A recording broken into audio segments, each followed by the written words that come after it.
لله رب العالمين الذي أذن لعباده أن يذكروه فلو لم يأذن لهم لما ذكروه. Alhamdulillah, Allah Subhanahu wa taala yang mengizin kepada hamba untuk berzikir kepada Allah Subhanahu wa taala. Jika Allah tidak mengizinkan untuk hamba untuk berzikir kepada Allah, maka hamba tidak bisa berzikir kepada Allah Subhanahu wa taala. والذي أذن لعباده أن يجلسوا مع الأنبياء ويتبركوا بالأنبياء ويجلسوا مع الصالحين ويتبركوا بالصالحين. Dan Allah Subhanahu wa taala mengizinkan hamba untuk duduk bersama para nabi dan duduk bersama para salihin, para auliyaillah. فلو الله سبحانه وتعالى لم يأذن لأصحاب النبي صلى الله عليه وسلم أن يقبلوا الهداية لما دخلوا في هذه الحضرة المحمدية. Dan Allah Subhanahu wa taala jika tidak mengizinkan untuk sahabat untuk dapat hidayah, maka mereka tidak bisa duduk bersama Rasulullah SAW. فكان في زمان صلى الله عليه وسلم منهم الناس على فريقين في زمان صلى الله عليه وسلم. فكان منهم من ينظر إليه محمد ابن أبي كبشة ومنهم من تقبل الهداية فيقول هذا رسول الله هذا حبيب الله. Manusia di zaman Rasulullah SAW dua kelompok. Yang pertama melihat Rasulullah SAW manusia yang biasa, namanya Muhammad bin Abdullah. Dan yang kedua mereka melihat dan memandang Rasulullah SAW dan melihat bahwa Rasulullah SAW adalah diutus oleh Allah Subhanahu wa taala. اللهم صل على سيدنا محمد الفاتح لما أغلق والخاتم لما سبق ناصر الحق بالحق والهادي إلى صراطك المستقيم وعلى آله حق قدره ومقداره العظيم. فالحمد لله على هذه النعمة. نسأل الله سبحانه وتعالى أن يديم علينا وعليكم هذه النعمة دائما أبدا. Semoga Allah Subhanahu wa taala selalu memberikan nikmat kepada kita semua dan selalu kita dalam keadaan nikmat dari Allah Subhanahu wa taala. وكل هذا مما ترون من هذه المجالس ومن هذه الحضارات كل هذه بتوفيق من الله سبحانه وتعالى بتوفيقه سار المطيع يطيع. Semua keadaan kita yang baik di sini, semua ini karena taufik Allah Subhanahu wa taala. Karena dalam bait syair berkata, "Bitaufiqihi sharal muti'u yadhkur." Karena taufik Allah Subhanahu wa taala, orang yang taat bisa bertaat kepada Allah Subhanahu wa taala. Allahumma ya man waffaqta ahla al-khair lil-khair wa a'intahum alayh, waffiqna lil-khair wa 'inna alayh. Amin. هذا دائما كان دعاء شيخنا الحبيب عبد الله بن محمد بن علي بن شهاب رحمه الله. Doa ini, Allahumma ya man waffaqa ahlal khair lil khair wa anhu. Ya Allah yang memberikan taufik kepada orang yang baik, maka berikan tolongan kepada kita supaya kita bisa bertaat kepadamu ya Allah. فمجيئك وحضورك إلى عند شيخنا كي طيفور ليس بنفسك ولا بجهدك ولا منك وإنما بتوفيق الله سبحانه وتعالى وإذنه لك أن تقرب من دائرة أهل الله. Kita semua Masya Allah bisa hadir di majlis Abu Ya Taifur dan bisa hadir kajian beliau, itu semua berkat taufik Allah Subhanahu wa taala, izin dari Allah Subhanahu wa taala. هذا الرجل العظيم المبارك مثل الجوهرة في هذه الأماكن لا يعرفها إلا من كان عنده قلب سليم، فالجوهرة لا يعرفها إلا الجوهري كما يقال عندنا. Beliau adalah seorang yang mutiara, dan seorang tidak bisa mengetahui mutiara kecuali orang yang mutiara juga. سبحان الله. أنا عندما كان يتكلم أثناء التفسير جاء على بالي اسمه طيفور، فحسبت اسمه طلع 5 أحرف، الطاء والياء والفاء والواو والراء 5 على عدد أهل الكتاب. Saat tadi Abah lagi ngaji, beliau dalam pikirannya hitung huruf nama Abah Taifur, ternyata huruf beliau 5 huruf. على عدد أهل الكتاب. Itu sesuai hitungan ahli kisah, yaitu Rasulullah sallallahu alaihi wasallam dan Sayyidatina Fatimah, Sayyidina Ali dan Sayyidina Hasan dan Husain.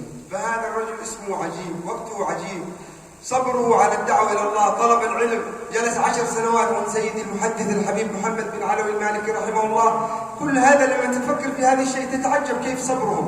Beliau Masya Allah, Abah itu sabaran luar biasa, pengajian beliau luar biasa. Saat beliau belajar di Mekah sama Abu Yasin Muhammad itu Masya Allah 10 tahun luar biasa. Kita bingung saat melihat beliau. نعم. فكنت نسمع عن كتاب اسمه صفحات من صبر العلماء للشيخ عبد الفتاح أبو غدة رحمه الله، لكن الآن نحن نرى صفحة من صفحات هؤلاء الرجال أمام أعيننا، ليس قراءة وإنما قراءة بالنظر. Dulu saya baca kitab Safahat, halaman-halaman dari cerita-cerita sabaran ulama karangan Syekh Abdul Fattah Al-Ghuddah. Tapi saat melihat Abah, saya lihat nyata, itu tidak baca tapi lihat depan mata saya.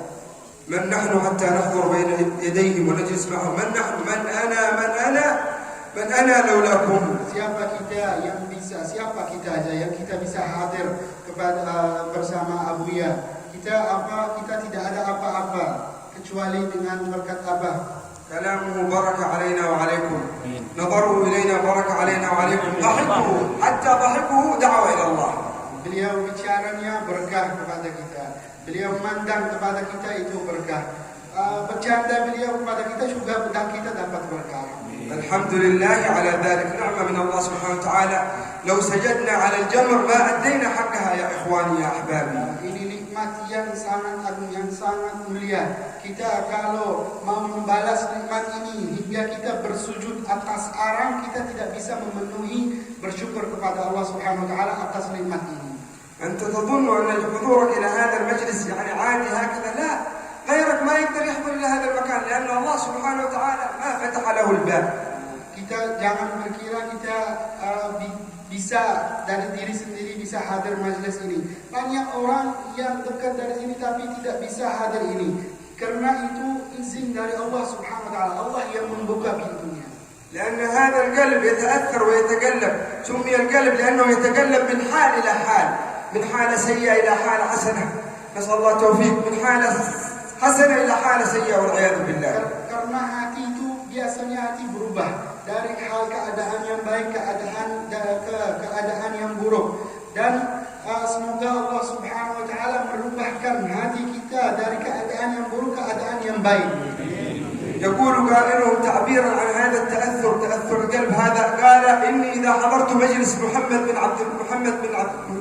بن واسع، هذا رجل من التابعين، قال إني إذا حضرت مجلس محمد بن واسع ونظرت إليه جلست أسبوع كامل وأنا أتأثر بهذه الجلسة، جلسة واحدة بس. قال وجدت نشاطا عجيبا في بدني وصرت يعني قويا وأطيق العبادة، أسبوع كامل مجرد جلسة واحدة. Ada salah satu murid Syekh Muhammad bin Wasi'. Syekh Muhammad bin Wasi' adalah seorang para tabi'in yang waliullah, para salihin. Beliau itu murid saat hadir setelah keluar dari majlis ilmu Syekh Muhammad bin Wasi'. Beliau berkata, selama 1 minggu setelah pengajian sama guru saya Muhammad bin Wasi', saya dapat berkahnya sampai saya semangat dalam ibadah saya selama 1 minggu. ولهذا قال نبيكم صلى الله عليه وسلم بهذا المعنى: حضور مجلس علم خير من عبادة 60 سنة. Rasulullah sallallahu alaihi wasallam bersabda dalam hadis, hadir 1 kali majlis ilmu ini adalah lebih baik daripada kita 60 tahun beribadah. فجلوسكم معهم بركة، والنظر إليهم إلى محياهم بركة، والاستفادة منهم بركة، حتى لو جلست بين يديهم وهو نائم بركة. جاء في الأخبار أن رجل كان من الأولياء نائم في المسجد وكان آخر يركع، فأراد الشيطان أن يدخل ليوسوس هذا الراكع، فرآه أحد الصالحين قال: ماذا تفعل يا عدو الله في هذا المكان؟ قال: إني أريد أن أوسوس على هذا الرجل الذي يصلي في المسجد لولا أن ذاك النائم نوره يحرقني. الله أكبر. Kita duduk bersama Abah itu Masya Allah dapat berkah. Kita memandang kepada Abah itu berkah. Ada cerita seorang saleh pernah tidur dalam masjid, dan ada seorang sebelahnya lagi sedang salat. Ternyata ada seorang melihat syaitan iblis mau masuk memberikan waswas kepada orang yang salat tapi takut. Akhirnya ditanya, kenapa tidak bisa masuk memberikan waswas kepada orang yang lagi salat? Itu berkat orang yang tidur di sana, itu orang saleh, saya takut kalau dekat saya dibakar. Hatta naumum kama yuqalu ibadah. Tiduran mereka itu beribadah.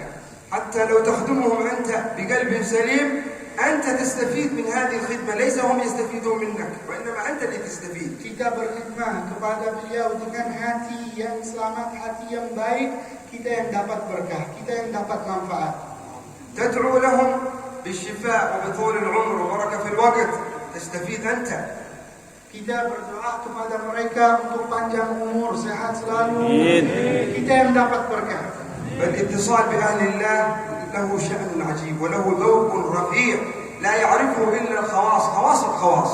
Kita berduduk bersama Ahlullah Subhanahu wa Ta'ala, kita dapat berkah yang luar biasa, yang khusus. كان أحد العلماء من الصالحين يقول لمريدي وتلامذتي إذا جاءوا يطلبون منه الدعاء يقول أنت ادعو لي. فقال له لماذا؟ قال لأن أنت لما تدعو لي الملك يقول لك ولك مثل ذلك، فأنت تحصل الإجابة لحاجتك بدعوة الملك. انظر كيف يفهمون، انظر كيف يعني فهمهم وفكرهم رضوان الله عليهم. Datang salah satu murid kepada guru dan minta doa dari guru. Guru bilang, kamu yang doa kepada saya, nanti malaikat balas dan kamu akan dapat seperti doa kamu kepada gurunya. أيها الإخوان، أيها الأحباب، هذه المجالس تستمطر فيها الرحمات وينال فيها المغفرة والرضوان من الله سبحانه وتعالى. Wahai saudara kita dengan berkat dan tawassul majlis-majlis seperti ini, Allah Subhanahu wa Ta'ala menurunkan rahmat dan angkat bala-bala. ادخل إلى هذه المجالس واحضر إلى هذه المحاضر بنية خالصة وخلي قلبك هذا سليم. Kita harus masuk ke majlis-majlis yang seperti ini dengan niat yang bersih, hati-hati yang bersih. يقولون إذا حضرت عند السلاطين احفظ لسانك وإذا حضرت عند أهل الله احفظ قلبك. Kata ulama, ketika kamu hadir masuk ke raja-raja presidenannya, maka kamu jaga lidah. Tapi saat kamu masuk kepada orang saleh, maka hati-hati dan jaga hati kamu. لأن اللسان هذا بسببه يسقط الإنسان إلى الهفوات. Karena lidah menyebab manusia itu jatuh ke bawah-bawahnya. فإذا أسأت الأدب في حضرة السلطان أو حضرة الملك ربما إلى السجن أو ربما إلى القتل، نسأل الله العافية والسلامة. Karena kalau orang kurang ajar menghadapi raja atau menghadapi presiden, ya tiba-tiba itu perintah untuk bunuh orang ini. وإذا أسأت الأدب بقلبك عند أهل الله هم السلاطين هم السادات هم الأمراء، فاحضر وتأدب في مجلسهم وخلي حظك مهما قدموك وراء. فإذا أنت تأدبت بقلبك فهذا يرجى لك إن شاء الله حسن الخاتمة ويرجى لك حسن العاقبة. وإذا أسأت الظن بهم أو أسأت الأدب بخاطر سيء يخاف على إيمانك، نسأل الله العافية والسلامة. Maka ketika kita juga masuk kepada para salihin, para auliyaillah, kita harus menjaga hati kita, selamatin hati kita, bersih hati kita, karena berkat kita husnuzan kepada mereka, kita dapat husnul khatimah. Dan ketika kita masuk dengan suudzon, dengan hati-hati yang tidak bersih, maka itu mengakibatkan suul khatimah. Allah yarzuqna al-adab fi hadratihim wa yumdana bimadadihim ya rabbal alamin. Semoga kita dapat madad dan dapat berkah dengan berkat mereka. Amin. أيها الإخوة أيها الأحباب، لا أريد أن أطيل عليكم، ولكن امتثالا للأمر ورجاء النظر من سيدي شيخنا كياي طيفور أردنا أن نوصل لكم من هذا الكلام اللي سمعتموه، فنرجو القبول ونرجو من سيدي أن ينظر إلينا ويدعو لنا، فوراءنا ما وراءنا من أهلنا وأولادنا، وإن شاء الله الرباط حقنا هذا اللي فتحناه نريد إن شاء الله أن يكون للأمام ببركتكم سيدي، ادعوا لنا إن شاء الله. Saya tidak berdiri di sini kecuali perintahan dari Abah, dan saya ingin dapat pandangan dari Abah, dan saya datang ke sini dan berdiri di sini juga untuk minta doa dari kalian kepada saya supaya saya dapat berkah dan pondok pesantren saya makin maju. أنا منذ زمن بعيد أعرف هذا الشيخ، ولكن ما حصل التوفيق لنا إلا في هذه الأيام ببركة حبيبنا عطاء الله الذي أخذنا من فالبان، قال نريد نزورك يا طيفور، قلنا الحمد لله هذا توفيق من الله. Saya dari dulu sudah ada keinginan untuk silaturahmi bersama Abah, tapi saya belum ada kesempatan. Alhamdulillah kemarin ketemu Abah di Palembang, beliau mengajak Habib untuk datang ke sini dan silaturahim, dan ini adalah taufik dari Allah Subhanahu wa ما taala. كان في الجدول حقي ولا في البرنامج الدعوي حقي أن أحضر إلى هذا المكان بين يدي سيدي شيخنا كياي طيفور أبدا، ولا خطر على بالي أبدا. Saya tidak berpikir ada dan tidak ada dalam pikiran saya, dalam rencana saya, dalam jadwal saya untuk berziarah kepada Abah, tapi itu semua dari Allah Subhanahu wa taala. الحمد لله على ذلك، نشكر الله. لو سجدنا على الجمر ما أدينا حق هذه النعمة. ساعة واحدة ولحظة تجلس بين يدي عالم، قالوا من قبل رأس عالم لقي الله سالما، فلو جلست بين يديهم وقبلتهم وتبركت بهم فالحمد لله هنيئا لك. Kita bersyukur kepada Allah Subhanahu wa taala karena kita kalau duduk bersama ulama dan cium kepala ulama itu kita bisa dengan khatimah dan husnul khatimah yang baik. Amin ya rabbal alamin. وهذا توفيق من الله سبحانه وتعالى، وما توفيقي إلا بالله. ذكر الله سبحانه وتعالى التوفيق في القرآن مرة واحدة في سورة يوسف على لسان سيدنا يوسف عليه السلام. فقالوا العلماء يعلقون على هذا المعنى أن التوفيق عزيز نادر، لا يوفق إلا من وفقه الله سبحانه وتعالى. Di dalam Al-Quran tidak disebutkan kata at-taufiq kecuali satu kali di dalam surat Yusuf. Wa ma taufiqi illa billah. Kata ulama, kata ahli tafsir, tidak hikmahnya adalah bahwa merupakan bahwa taufik ini adalah sesuatu yang mulia dan jarang orang yang dapat taufik dari Allah Subhanahu wa taala yang harganya mahal. الحمد لله على ذلك، ونسأل الله سبحانه وتعالى دائما أبدا أن يوفقنا لفعل الخير، ويوفقنا لمصاحبة الرجال أهل الكمال.